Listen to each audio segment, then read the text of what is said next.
Okay, so scm.diffDecorationsGutterVisibility controls the visibility of the source control diff decorator in the gutter.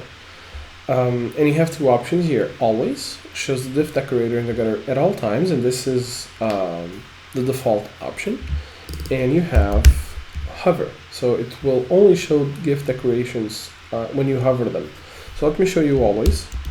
So I just made a little change here, and these are the two lines I added, so it's showing up here as always, right?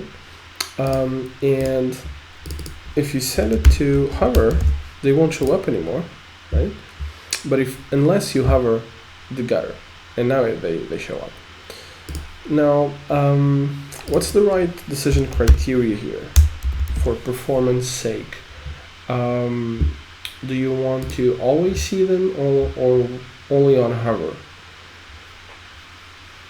Well, to be honest, I don't really use this that much. I don't know what the decision should be here. Doesn't seem to matter that much.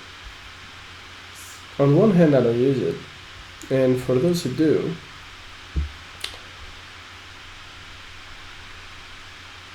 I guess they want to see exactly what they have changed without having to hover, because that's an extra step. So I guess the right decision criteria here is always show, and that's what I'm going to leave it with.